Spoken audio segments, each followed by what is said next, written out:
Serious disagreements are expected from Washington today as G20 finance ministers meet to discuss the funding of any future government bailouts.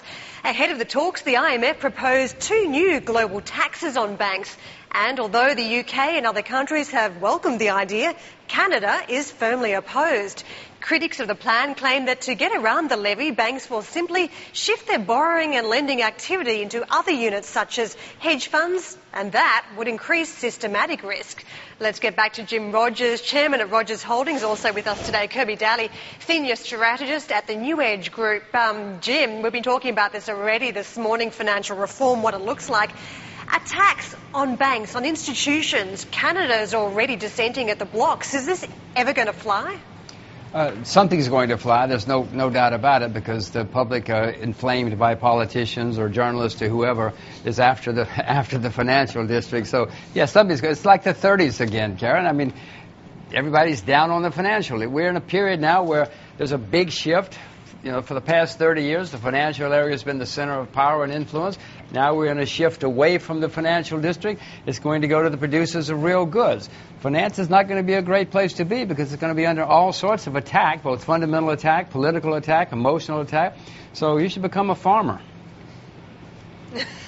I think you've told us this strategy before, Jim, and it certainly seems to have a ring of truth when you look at all this intervention that's happening when it comes to institutions. Kirby, I was talking to some of the investors down this way today about the issue of a bank tax. Many haven't even begun to consider it.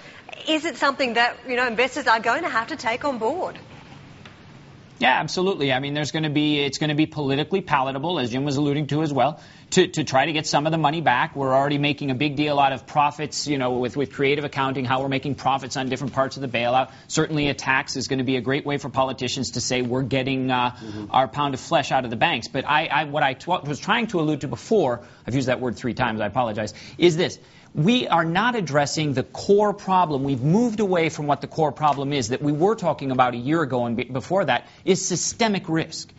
And by putting all of these new regulations on and trying to, again, go for a quick solution to say that, hey, we passed healthcare reform and now economic reform, banking reform, is probably not the right way. Go back to systemic risk, which I believe is the repeal of Glass-Steagall. Back to basics. Don't overload the system and the banks with regulation. Just separate out the systemic risk possibility and then let the markets play through. If there's no systemic risk involved, then you can let institutions who take too much risk that are not connected to the fundamental core banking system go down. And you don't need bailouts from the government that this bill is actually probably going to institutionalize. Quick fix. How is this a quick fix? We've been doing navel-gazing for a couple years here. I mean, we're going back to this argument. We've had this conversation many times over the last couple of years.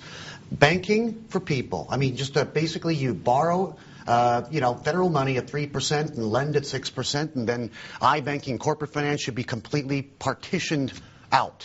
Well, don't cross the lines? Is that what you want to go back to? Before we repealed Glass-Steagall, we certainly didn't have anything on the scale that we had now. So it has to be looked at again. But the problem is the debate isn't there at that basic level. The debate is now about all kinds of other regulations and a way for it politicians to say that they are getting, again, their pound of flesh back from Wall Street. And that is not going to be, it's not going to be good for Wall Street, but it's also not going to address the issue of systemic risk, which is what we need to stave off the next one, because the Fed and central banks around the world are certainly setting us up for the next one. Kirby, the systemic risk in the system right now is in the sovereign debt. That's where the systemic risk is.